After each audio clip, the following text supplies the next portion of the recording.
Hello les amis, j'espère que vous allez bien. On se retrouve aujourd'hui dans une nouvelle vidéo posée, tranquille. Aujourd'hui je suis dans mon canapé. J'avais envie de vous faire une vidéo pour une fois de manière un peu plus relax. Voilà, j'avais pas envie de me mettre sur ma table. D'habitude je filme avec la lumière naturelle de là, mais en plus il y a des voisins qui ont emménagé dans le bâtiment juste en face et ils ont pas de rideau. Et moi le seul truc que j'ai c'était Store. Et donc j'avais pas trop envie de filmer voilà, face cam et de voir le voisin qui me regarde comme ça. Donc voilà, je me suis dit pourquoi pas me mettre ici. J'espère que la lumière ça va aller. J'ai dû mettre du coup mon éclairage artificiel puisque normalement la lumière vient de derrière. Mais j'ai l'impression que ça va. Du coup, il y a quelques temps, je sais plus c'était quand exactement, je vous avais fait une petite boîte à FAQ sur Instagram et donc j'ai récolté quelques questions auxquelles je vais répondre en même temps que je papote de tout et de rien et en même temps que je me maquille rapidement. Je vais pas faire du tout un truc de fou, mais j'ai un entretien, un genre d'entretien avec une agence d'intérim slash agence de recrutement tout à l'heure, dans 2h30, donc bon, histoire d'avoir bonne mine quand même, parce que voilà, moi en vrai en caméra ça a l'air d'aller. Donc je vais essayer de me poser correctement pour que j'ai accès à mon make-up qui est juste ici et mon ordinateur qui est juste là avec les questions que j'ai renotées. Et du coup je m'avance.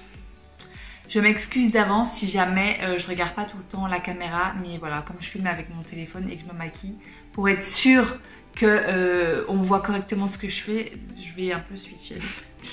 Alors, on va commencer directement. Moi, je mets pas, comme d'habitude, hein, je mets pas de fond de teint et tout ça, je mets plutôt un anti-cerne. De toute façon, en ce moment, mais j'avais un bouton ici, sauf que je crois, je connais bien ma peau, enfin.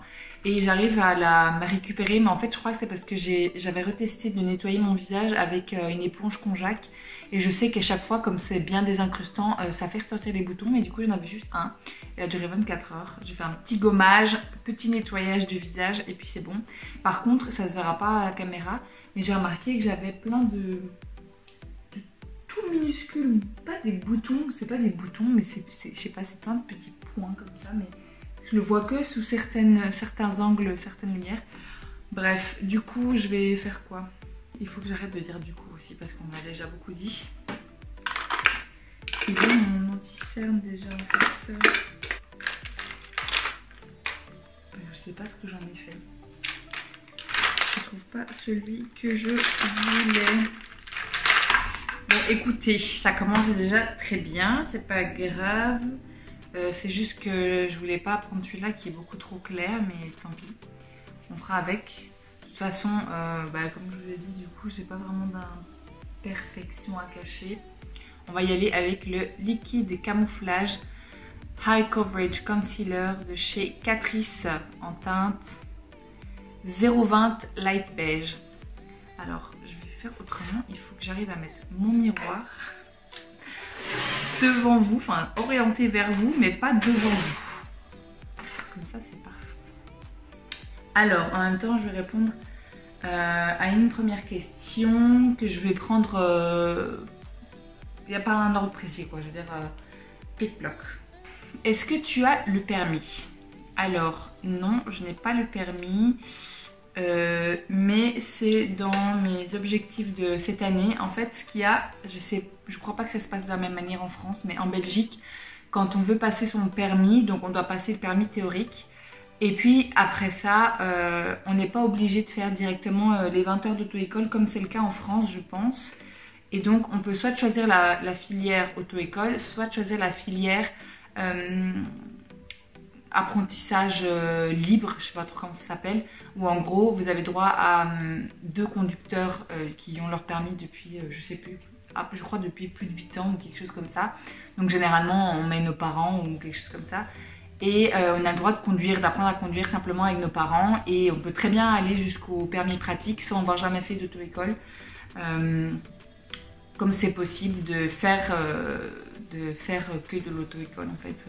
Mais donc moi, j'avais passé mon théorique, j'avais fait une dizaine d'heures d'auto-école en plus d'avoir conduit pendant pas mal de temps avec mes parents parce qu'en fait notre permis est valable 3 ans, le permis provisoire avant de pouvoir passer le pratique. C'est compliqué tous ces trucs. Et du coup j'avais conduit avec mes parents, j'ai fait l'auto-école. Et ils ont mis une nouvelle loi qui s'appelait le test de perception des risques. Je sais pas si vous avez ça en France, mais en gros, quand c'est sorti, c'est sorti alors que moi, il me restait plus beaucoup de temps pour passer mon permis. Et puis après, je partais en Erasmus. Et donc, malheureusement, mon permis provisoire a expiré quand je suis partie en Erasmus parce que j'ai pas eu le temps de passer mon pratique. Enfin bref. Donc, pour pas dire du coup, je dois tout recommencer, le théorique, ce fameux test de perception des risques qui est aussi un test informatique à faire dans un bureau, etc. Et puis je vais reprendre l'auto-école parce que comme j'habite plus chez mes parents, c'est pas possible de redescendre déjà de 1 chez mes parents juste pour faire ça. Et puis surtout, mon papa a une voiture automatique et il faut que j'apprenne avec une manuelle pour pouvoir passer un permis normal. Donc bref, j'ai trouvé un filon là sur Bruxelles pour faire mes heures d'auto-école, mais une fois que j'aurai l'argent, voilà. Une fois que j'aurai l'argent, je ferai ça. Mais donc c'est dans les plans de cette année, tout ça pour dire ça. Qu'est-ce qui t'a donné envie de faire des études de traduction-interprétation? Donc pour ceux qui ne me suivent pas depuis longtemps ou qui savent peut-être pas mon parcours, qui ne me suivent pas sur Instagram, si jamais vous ne me suivez toujours pas sur Instagram, je vous le mets juste en dessous par là. Du coup, moi j'ai fait un bachelier en traduction-interprétation. C'est une horreur cet antisème parce que il sèche vite. En plus, j'ai pas mis de base pour une fois. Bon, c'est un peu carnage, j'ai l'air vraiment archi blanche. Mais je trouve pas mon autre anti-cerne, punaise. Je sais pas où est-ce que je l'ai mis. Ou alors il a dû être... Je l'ai oublié dans une autre trousse quelque part, je sais pas. Bref, je disais que donc j'ai fait un bachelier en traduction-interprétation et j'ai fait après un autre master dans autre chose. Mais donc en anglais, français, espagnol. Et en fait, j'ai eu envie de faire ces études parce que j'aimais beaucoup apprendre les langues, l'anglais, l'espagnol, j'en avais déjà fait pendant mes secondaires. Et voilà, en fait, pour tout vous dire, je sais pas si j'en ai déjà parlé sur ma chaîne, mais quand j'ai fini l'école secondaire, j'ai commencé par faire 1 an de sage-femme. C'était un métier que je rêvais de faire et que j'affectionne tout particulièrement encore aujourd'hui. C'est vraiment un trop beau métier, je trouve. Et de toute façon, j'ai toujours été passionnée par tout ce qui est la maternité, par tout ce qui est femme enceinte et tout ça, ça me fascine. Bref, c'est pas du tout quelque chose qui me fait peur, au contraire. Je m'informe beaucoup, je regarde beaucoup de choses là-dessus. Et bref, et du coup, j'ai fait ça. Et ma première année, j'avais déjà 2 stages. Sauf que moi j'ai des problèmes de dos et j'ai des problèmes de circulation sanguine. Et je me suis rendu compte que déjà après mes stages, je souffrais beaucoup physiquement. Et je me suis dit que si après 2 stages, c'était déjà comme ça, j'allais pas pouvoir faire ça très longtemps. Donc j'ai préféré arrêter et je me suis orientée vers l'autre domaine vers lequel j'étais attirée, c'est-à-dire les langues. Et dans les langues, je savais pas trop quoi faire. Du coup, je me suis lancée dans la traduction-interprétation. Après, même si j'ai mon diplôme en bachelier et j'ai pas envie de travailler en tant que traductrice ou interprète parce que je trouve ça vraiment hyper difficile comme job. Mais voilà, c'est toujours un bagage en plus. C'est un diplôme dans les langues et avec les langues quand même, ça ouvre normalement pas mal de portes. Et voilà, du coup c'est pour ça que j'ai fait des études de trad et interprétation. Alors, comment as-tu rencontré ton copain?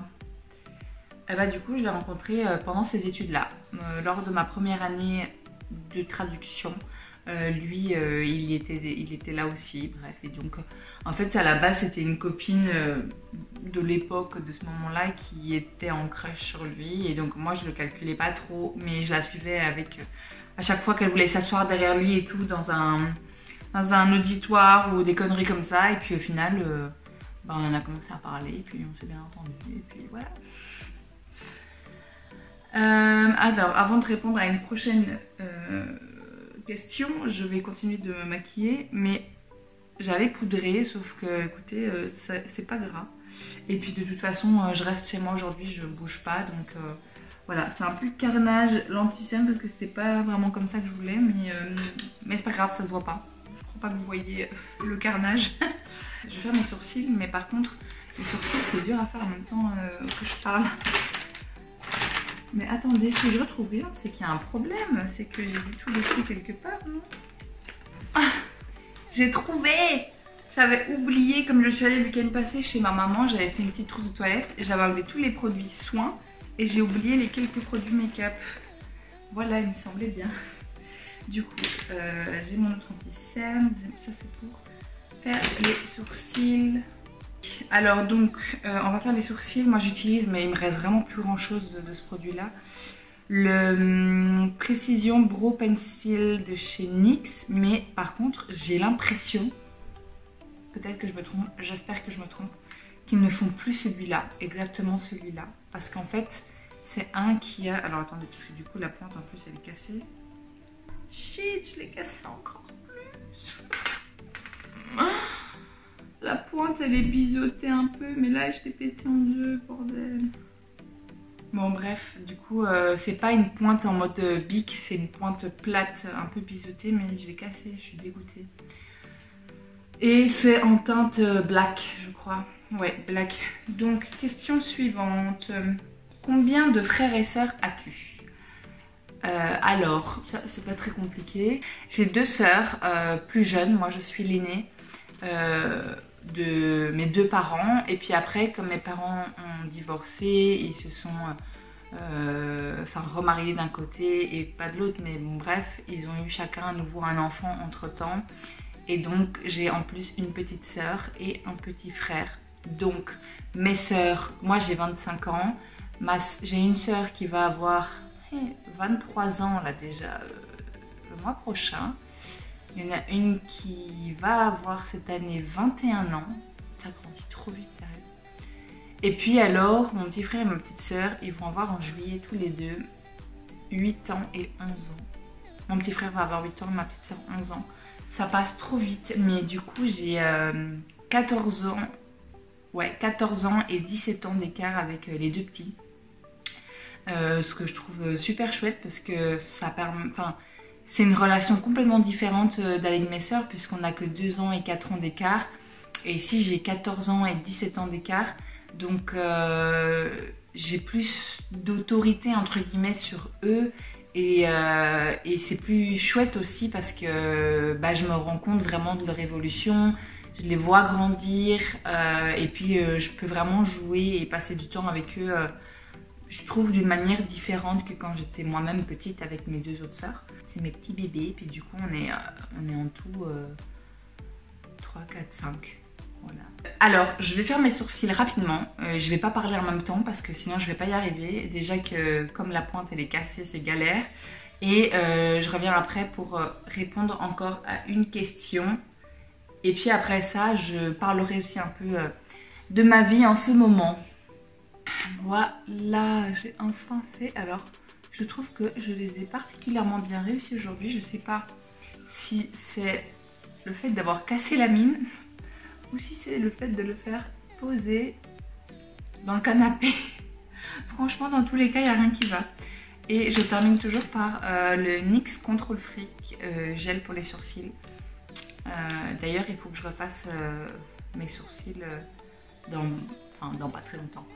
Encore une fois quand je pourrai, mais parce que là, la dernière fois que je les ai fait faire, parce que je crois que c'est une semi-pigmentation des sourcils que j'avais fait. D'ailleurs, j'avais déjà fait un vlog ou deux d'ailleurs sur ça, que je vous mets soit ici, là, le mascara il pointe là, ou ici, je sais jamais, mais je crois que c'est ici. Et voilà où j'avais été les faire, et là ça fait déjà un bon moment qu'il faut que j'aille les faire parce que c'est en train de s'estomper complètement, surtout au niveau de la queue du sourcil.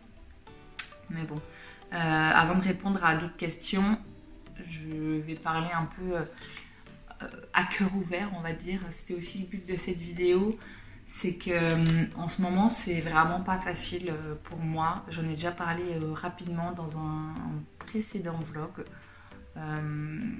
Mais oui, comme je disais dans le précédent vlog, c'est que moi j'ai fini mes études en août 2021 et j'ai commencé à chercher du travail à partir de plus ou moins, je dirais, octobre 2021 et on est en mai.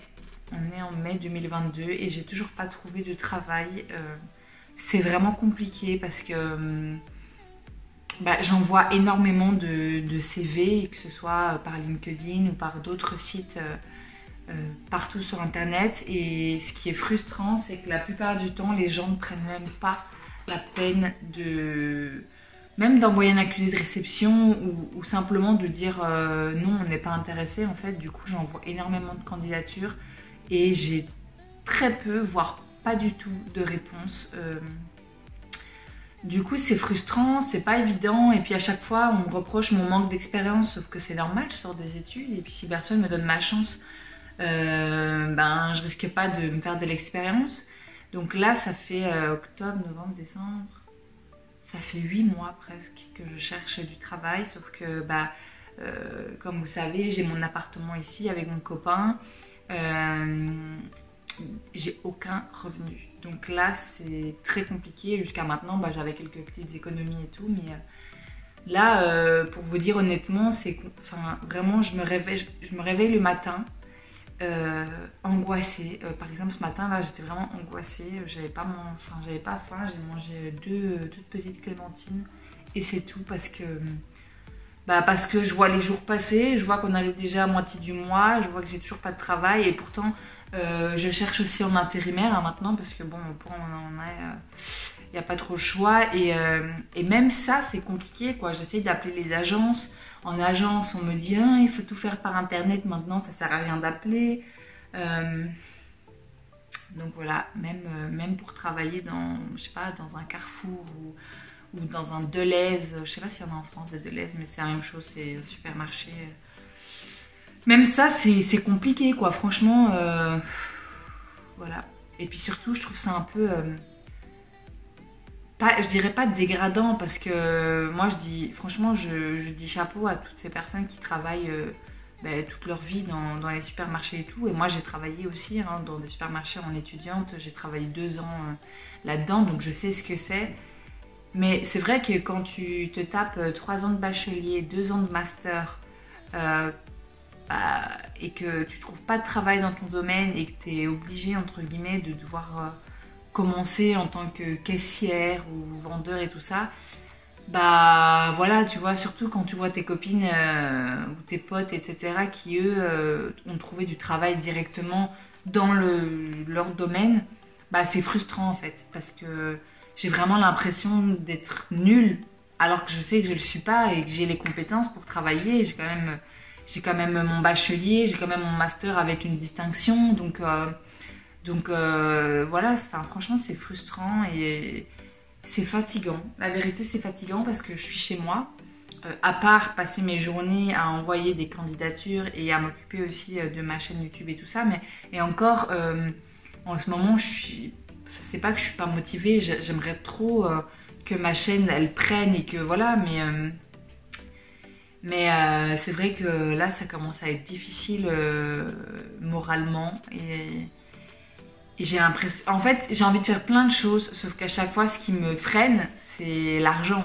J'ai envie de travailler déjà aussi pour faire des connaissances sur Bruxelles, parce que j'ai pas énormément d'amis sur Bruxelles, parce que j'ai envie de bouger de chez moi, que j'en ai marre d'être tout le temps assise chez moi.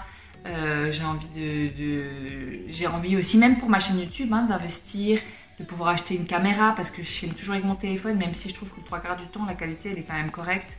J'aimerais bien pouvoir monter d'un échelon, si je peux dire ça comme ça. Même ça je peux pas, j'ai envie de vous faire des vidéos avec, je sais pas, par exemple où je teste une marque de make-up ou bien dans d'autres catégories que j'ai en tête, mais je peux pas parce que, encore une fois, ce sont des choses que j'ai besoin d'acheter, mais je peux pas les acheter. Franchement, c'est un cercle vicieux et je pensais pas que ça serait autant en fait, parce qu'il y a plein de choses que j'ai envie de faire, sauf que et ben je suis toujours bloquée par ça.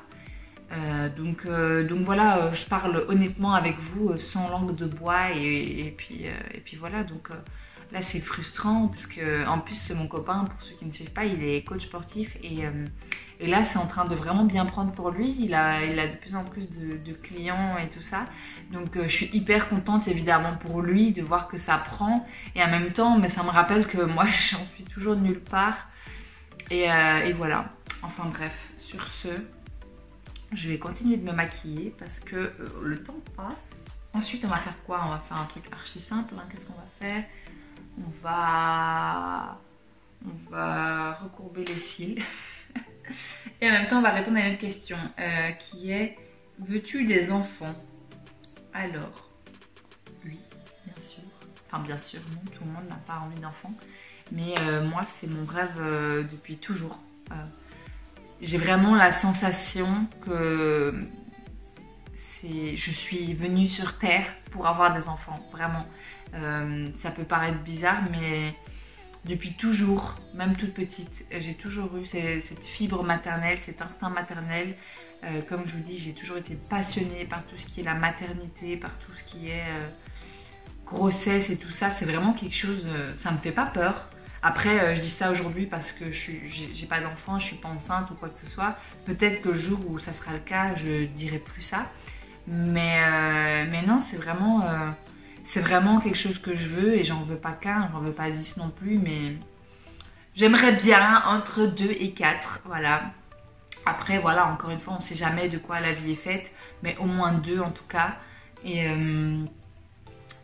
Et c'est dans nos projets futurs. Maintenant, peut-être pas tout de suite non plus parce que j'ai 25 ans. Et puis surtout, comme je viens de vous dire, j'ai pas d'emploi. Et du coup, on n'a pas vraiment beaucoup d'argent non plus. Et c'est pas du tout mon but d'avoir un enfant et de pas avoir le nécessaire pour lui. Moi, j'aimerais... Enfin, c'est tellement mon rêve, en fait. J'ai tellement hâte de ce jour-là que...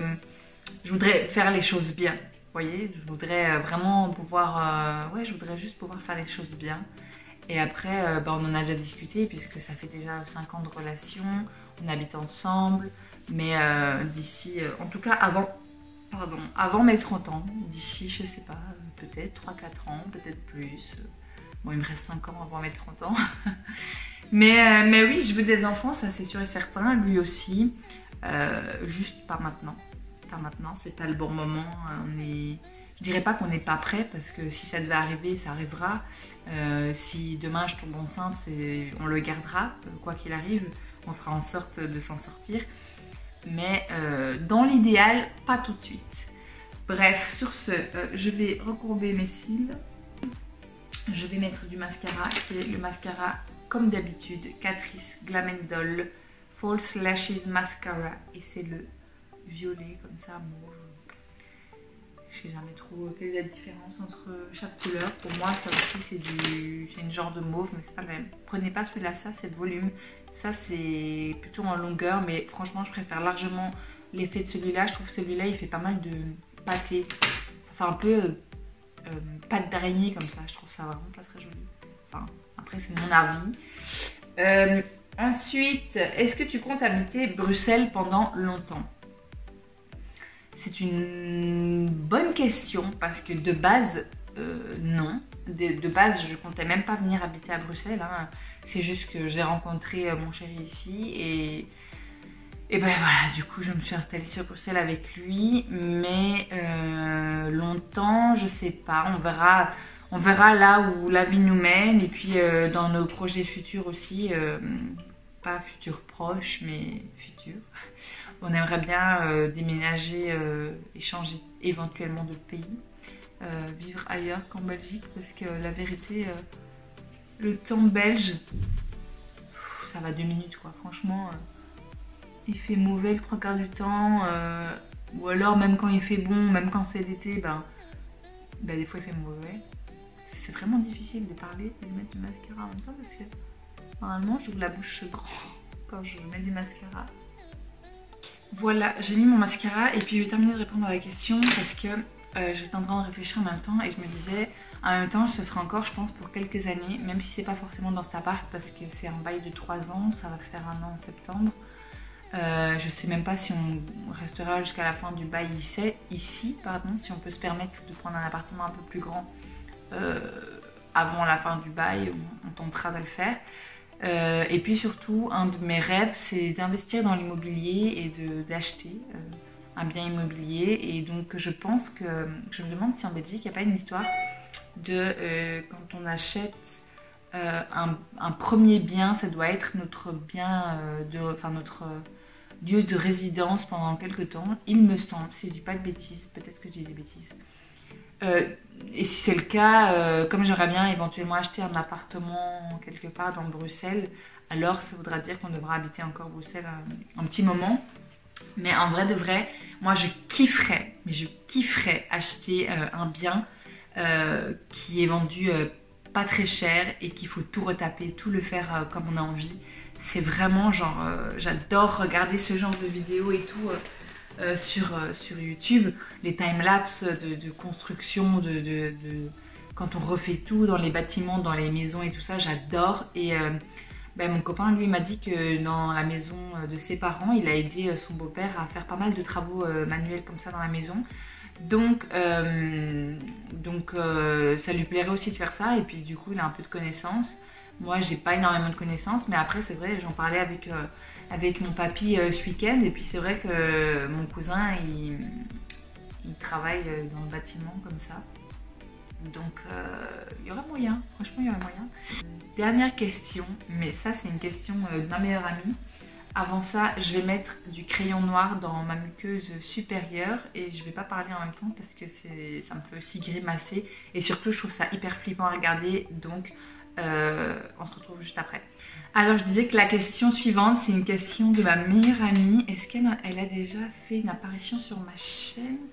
Je suis plus certaine. Ou peut-être une fois mais je crois pas. À moins que ce soit peut-être dans un vlog éventuellement.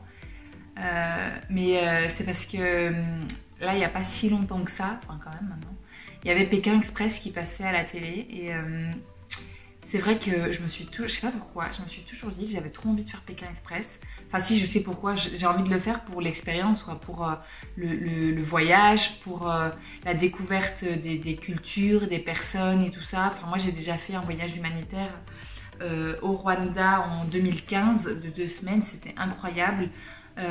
Et donc Pékin Express c'est quelque chose qui me donne vraiment envie mais ce sera pas tout de suite parce que la vérité j'ai zéro cardio en ce moment, c'est un truc de ouf mais vraiment genre je monte les 2 étages ici en parlant et je suis au bout de ma vie, je suis essoufflée à mort et tout mais je lui ai demandé si ça l'intéresserait et elle m'a dit pourquoi pas d'ici quelques années. Elle m'a écrit quoi? Elle m'a écrit Pékin Express dans 5 ans.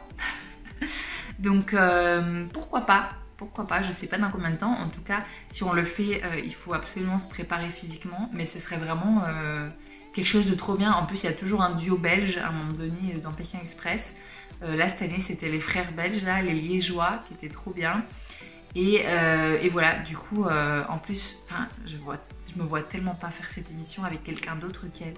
C'est tellement une personne avec qui je rigole, mais franchement, on se voit pas énormément parce qu'on n'habite pas à côté. Mais à chaque fois qu'on se voit, on se tape des fous rires. Mais je vous raconte même pas, franchement, je tape mes meilleurs fous rires, je crois, avec elle.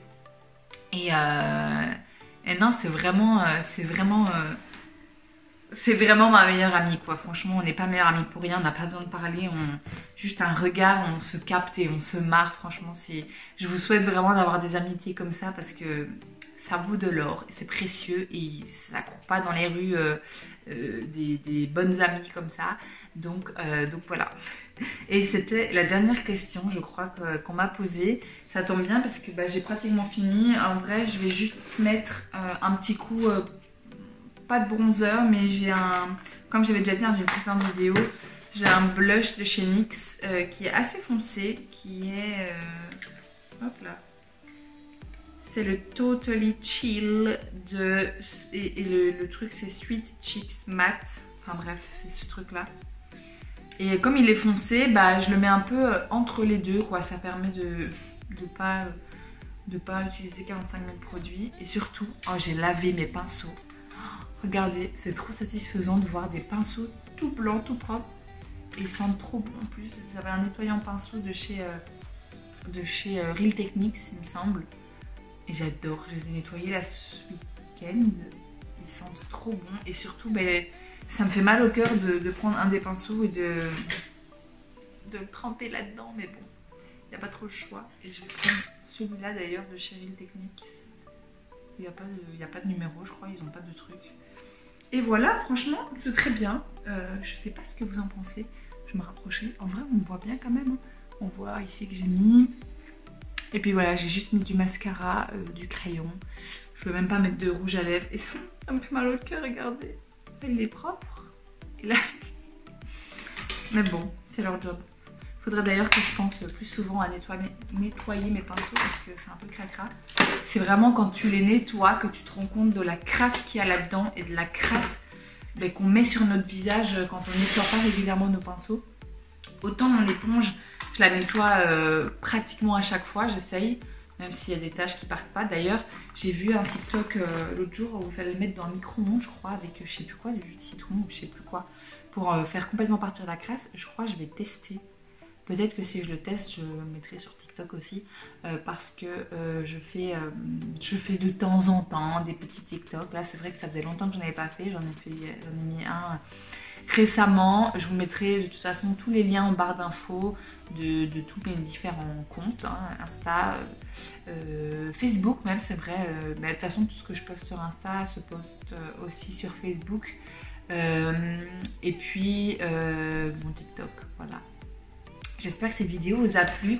Franchement, j'ai trouvé ça sympa, moi, je sais pas vous, mais d'être assise comme ça, chill dans mon canapé, de me maquiller, de papoter, de répondre aux questions, parce que c'est vrai que j'avais pas encore eu l'occasion de répondre aux questions.